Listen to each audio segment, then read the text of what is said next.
সুপ্রিয় দর্শক, আসসালামু আলাইকুম। আজ মূলত যে বিষয়টি নিয়ে আলোচনা করব সেটি হচ্ছে যে পবিত্র রমজান মাস চলছে। আর এই রমজান মাসের গুরুত্ব ও ফজিলত সম্পর্কে মূলত আজকের এই আলোচনা। অর্থাৎ রোজার প্রতিদান মহান আল্লাহই দেবেন। এটি আমরা সকলেই জানি। আর এই বিষয়টি নিয়েই মূলত আজকে আলোকপাত।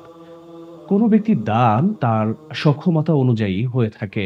প্রধানমন্ত্রীর দান তার মর্যাদা অনুযায়ী হয়। একজন মন্ত্রী বা এমপির দান তার সামর্থ্য অনুযায়ী হয়ে থাকে। অনুরূপভাবে একজন চেয়ারম্যান, মেম্বার বা সরকারি চাকরিজীবীর দান তার সক্ষমতা অনুযায়ী হয়। আর সাধারণ মানুষের দান তার মতোই সাধারণ হয়ে থাকে। রোজা হলো এমন এক অনন্য ইবাদত যার প্রতিদান স্বয়ং আল্লাহ নিজেই দেন, যার কোনো অভাব নেই, যার বিত্ত, ধন, সম্পদ কোনো সীমা পরিসীমা নেই, যার ধন ভাণ্ডার অফুরান ও এর সীমানা অক্ষয়। এ নভমণ্ডলের ও ভূমণ্ডলের অধীশ্বর নিখিল বিশ্বের অধিপতি মহান স্রষ্টা আল্লাহ যখন রোজার প্রতিদান নিজ হাতে দেবেন, তখন কত বিপুল পরিমাণে দেবেন তা ভাবলেই গা শিউরে ওঠে। এবং গা শিউরে ওঠার একটাই তাৎপর্য হলো যে আনন্দে গা শিউরে ওঠে, যে মহান আল্লাহ তার ধনভাণ্ডার থেকে এতই দিবেন, এতই দেবেন, দেওয়া মাত্র কখনোই শেষ হবে না তার ধনভাণ্ডার। আবু হুরাইরা রাদিয়াল্লাহু আনহু সূত্রে বর্ণিত, রাসূলুল্লাহ সাল্লাল্লাহু আলাইহি সাল্লাম বলেন, মহান আল্লাহ তাআলা বলেছেন, রোজা ছাড়া আদম সন্তানের প্রতিটি কাজই তার নিজের জন্য, কিন্তু রোজা আমার জন্য, তাই আমি এর প্রতিদান দেব। বুখারী হাদিস ১৯০৪। রোজার বিনিময় জান্নাত। জান্নাত এমন এক স্থান যেখানে শুধু সুখ আর সুখ, শান্তি আর শান্তি, উল্লাস, ফুর্তি, আনন্দ, বিনোদন ও খুশির সব ধরনের ব্যবস্থাই সেখানে চলমান। দুঃখ, দুর্দশা, বালা মুসিবত ও কষ্ট ক্লেশের নামাত্র নেই সেখানে। আমরা পৃথিবীতে একটি বাসা বাড়ি বা ফ্ল্যাটের মালিক হলে অন্তত আনন্দিত হই, অথচ এ নিবাস ক্ষণিকের। আর পরকালের আবাস হবে চিরকালের। রোজার বিনিময়ে মহান আল্লাহ তাআলা চিরকালের বসবাসের জান্নাত দান করবেন। জান্নাতের নিয়ামত রাজির মোহনায় বিবরণ যেরকম রয়েছে, অর্থাৎ এই নিয়ামত শেষ করা যাবে না জান্নাতের। যাই হোক, হাদিসে কুদসিতে মহান আল্লাহ তাআলা বলেন, আমি আমার সৎ কর্মশীল বান্দাদের জন্য এমন কিছু প্রস্তুত করেছি যা কোনো চোখ কখনো দেখেনি, কোনো কান কখনো শোনেনি, এমনকি কোনো আহ, অন্তরে এর কল্পনাও কখনো উদয় হয়নি। বুখারী হাদিস। শুধু তাই নয়, রোজাদারদের জন্য জান্নাতে একটি স্বতন্ত্র দরজা থাকবে। এ দরজা দিয়ে রোজাদাররাই প্রবেশ করতে পারবেন। অন্যদের জন্য এ দরজা দিয়ে প্রবেশ নিষেধ থাকবে। মহানবী হযরত মুহাম্মদ সাল্লাল্লাহু আলাইহি সাল্লাম এ বিষয়ে বলেছেন, নিশ্চয়ই জান্নাতে রায়্যান নামের একটি দরজা রয়েছে। কিয়ামতের দিন এ দরজা দিয়ে রোজাদাররাই প্রবেশ করবে। এছাড়া আর কেউ এ দরজা দিয়ে প্রবেশ করতে পারবে না। বলা হবে, রোজাদাররা কোথায়? তখন রোজাদাররা দাঁড়াবে এবং জান্নাতে গিয়ে প্রবেশ করবে। তাদের ছাড়া আর কেউ এ দরজা দিয়ে প্রবেশ করতে পারবে না। যখন তাদের প্রবেশ করা শেষ হবে, তখন দরজাটি বন্ধ করে দেয়া হবে, ফলে আর কেউ এ দরজা দিয়ে প্রবেশ করতে সক্ষম হবে না। সুপ্রিয় দর্শক, রোজাদারদের যে আনন্দ সেটি এবার একটু চলুন কি দেখে আসি, বা আপনারা শুনুন যে আনন্দ কেমন আনন্দ। সেই আনন্দ কথাই বলছি এখন। শত্রুকে পরাজিত ও করবার অবস্থায় দেখলে, বা তাকে যখন ঘায়েল করা হয় চারদিকে, তখন প্রত্যেকেই কিন্তু আমরা খুশি হই। আর মহাগ্রন্থ পবিত্র আল কোরআনের ভাষা অনুযায়ী শয়তান মানুষের প্রকাশ্য শত্রু। সে এমন ভয়ঙ্কর শত্রু যে মহান আল্লাহ বান্দাদের জাহান্নামে নেয়ার জন্য মানব সৃষ্টির সূচনা লগ্ন থেকে তৎপর রয়েছে। লোকদের নরকে নেবার জন্য প্রাণপণে নিরন্তর চেষ্টা চালিয়ে যাচ্ছে।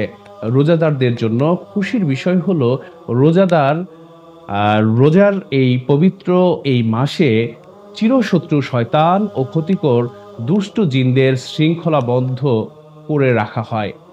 আবু হুরাইরা রাদিয়াল্লাহু আনহু বলেন, রাসূলুল্লাহ সাল্লাল্লাহু আলাইহি সাল্লাম বলেছেন, রমজান মাসের প্রথম রাতেই শয়তান ও দুষ্ট জিনদের শৃঙ্খলাবদ্ধ করে ফেলা হয় এবং তাছাড়া রোজাদারদের জন্য রয়েছে বিশেষ দুটি আনন্দ।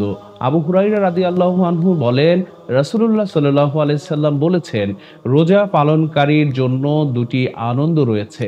একটি তার ইফতারের সময় এবং অপরটি প্রতি তার প্রতিপালক মহান আল্লাহর সঙ্গে সাক্ষাতের সময়।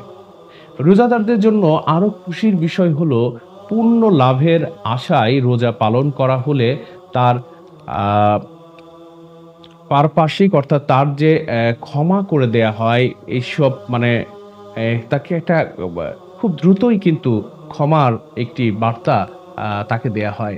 আবু হুরায়রা রাদিয়াল্লাহু আনহু বলেন, রাসূলুল্লাহ সাল্লাল্লাহু আলাইহি সাল্লাম বলেছেন, যে ব্যক্তি ঈমান সহ পুণ্যের আশায় রমজানের রোজা পালন করে তার আগের গুনাহও ক্ষমা করে দেয়া হয়। সুবহানাল্লাহ। সুপ্রিয় দর্শক, জাহান্নাম হতে মুক্তির লাভ অর্থাৎ রক্ত মাংসের মানুষ হয়ে আগুনে প্রজ্বলিত হওয়া চারটিখানি কিন্তু কোনো কথা নয়। একটি মোমবাতির সামান্য আগুন নিজের আঙুলে ১০ সেকেন্ড ধরে রাখলে অসহ্য জ্বালা যন্ত্রণা দেহ জুড়ে শুরু হয়। এটা হলো দুনিয়ার আগুন। আর জাহান্নামের আগুন দুনিয়ার আগুনের চেয়ে ৭০ গুণ শক্তিশালী হবে। সে আগুন পোড়া যে কত ভয়ঙ্কর ও বিপজ্জনক হবে তা ভাবলেই গা শিউরে ওঠে। এমন আগুনের জ্বলন হতে দয়াময় মহান আল্লাহ রোজার বিনিময়ে মুক্তি দান করবেন। আবু সাঈদ খুদরি রাদিয়াল্লাহু আনহু বলেন, রাসূলুল্লাহ সাল্লাল্লাহু আলাইহি সাল্লাম বলেছেন, যে ব্যক্তি মহান আল্লাহ তাআলার জন্য একদিনের রোজা রাখবে, আল্লাহ তাআলা তাকে এদিনের বদলে জাহান্নাম থেকে ৭০ বছরের দূরত্বে নিয়ে যাবেন। সুবহানাল্লাহ। অন্য একটি বর্ণনায় এসেছে, নিশ্চয়ই মহান আল্লাহ রমজান মাসের প্রত্যেক দিনে ও রাতে অসংখ্য লোককে দোজখ হতে মুক্তি দান করবেন। সুবহানাল্লাহ।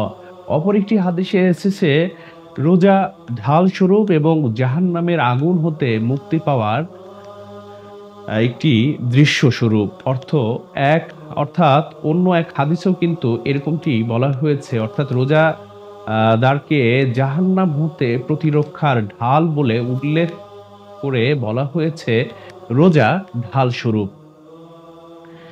রোজা অদ্বিতীয় ইবাদত। রোজা এক ও অনন্য ইবাদত। এর মাধ্যমে নেকির পাল্লা ভারী হয়। মহান আল্লাহ তাআলা বলেন, অর্থাৎ নেকির পাল্লা ভারী হবে সে সুখী জীবন যাপন করবে, আর যার পাল্লা হালকা হবে তার ঠিকানা হবে হাবিয়া। অর্থাৎ আপনি জানেন তা কি? প্রজ্বলিত অগ্নি।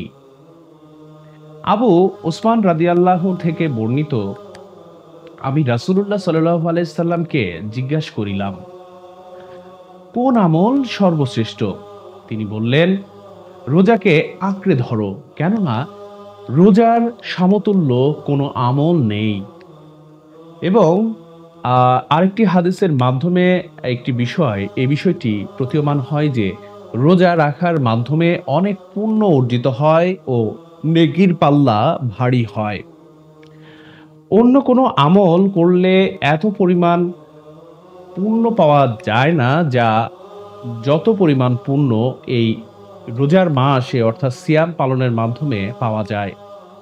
অন্য আরেকটি হাদিসে এসেছে, আবু উমামা রাদিয়াল্লাহু আনহু বলেন, আমি বললাম, হে আল্লাহর রাসূল, আমাকে কেননা একটি আমলের নির্দেশ দিন।